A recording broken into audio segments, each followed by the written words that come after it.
Hey guys, welcome to episode 210 of Business Growth School for Service Providers. I'm your host Ali Salman. Super excited to have you guys today. And today I'm talking about you should shorten your sales cycle, because if you're not doing it, someone else will going to do it, right? Now, there are 4 things that you should focus on when it comes to your sales cycle, right? And you need to make sure once you do those 4 things, I can guarantee you that your sales cycle and your closing ratio will going to improve, right? Because if you don't close faster, if you don't hit the numbers, right, you're closing less, right? So you need to make sure that how can you close more? How can you basically shorten your sales cycle? So instead of it takes 5 meetings, how can you close them in 3 meetings? It takes you one phone call, 1 meeting, and and a signing agreement. How can you squeeze that into 2 meetings, right? Okay, because shortening your sales cycle, right, okay, is definitely more productive for you from a time, energy, and money aspect, right? So there are 4 things, right? Okay, let's start with number 1, right? Okay, you have to make sure that when you go into a meeting with a prospect, right, you know about them. Ask them questions before the meeting, right? Okay, why did they contact you? What exactly they are looking for? How best you can help them. If you ask them the right questions, you are going in the meeting so much prepared, right? You have done your research, you know each and everything about they are looking for. You have basically done the competitive research. So basically you are going in the meeting to wow them, right? Okay, so this is the first thing.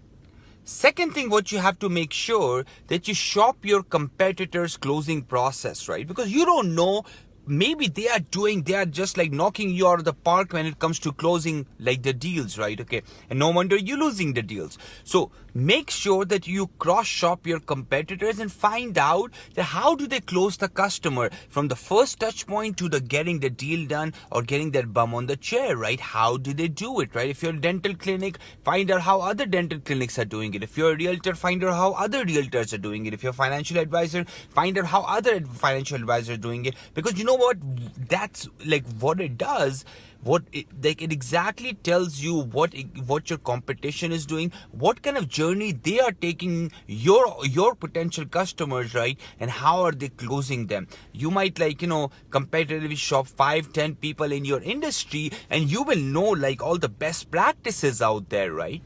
Number 3, right, use some sort of an online tool, signing software. Because you know what, before I used to have to meet clients 3 times. First, I'm meeting them just to go get to know them better, right? I built a rapport. Second, I used to present them a solution, right, through a presentation.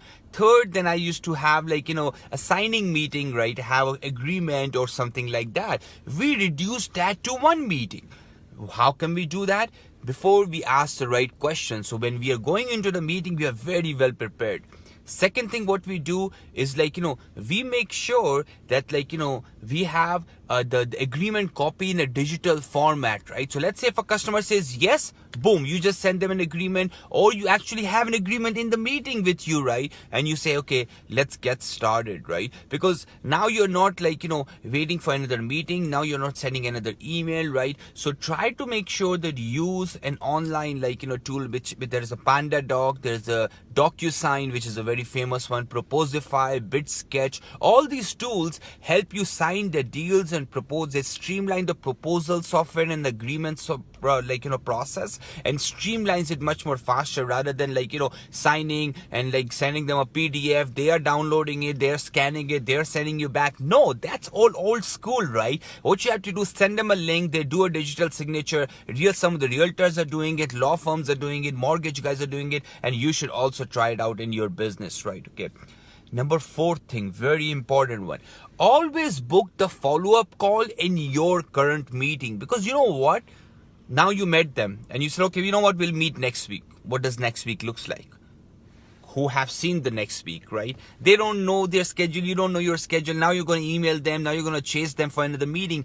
Make sure before you leave a meeting, always book a follow-up meeting, right? And that doesn't just goes to sales meeting. That goes to any other kind of meeting as well. Because you know what? Once you do that, you eliminate that another hiccup of follow-ups. You reach out to them. They check the email. They don't check the email. It will take 2-3 days just to get a meeting booked, right? Okay. So you can eliminate that, these things. So apply these 4 things, and I'm sure that it will going to shorten your sales process, right? Okay. And I will highly recommend you to cross shop your competition. Try to understand what exactly they're doing better than you, because I know for sure you're going to learn a lot of things from them, right? So make sure you apply it in your sale, apply it in your business, because you know what, if you're not shortening your sales cycle, I mean, if you're taking 5 touch points to close a customer and your competition is doing it in 2 or 3, they're doing something right? And you should learn from them. So go and figure it out, that how can you shorten your sales cycle. Apply these 4 things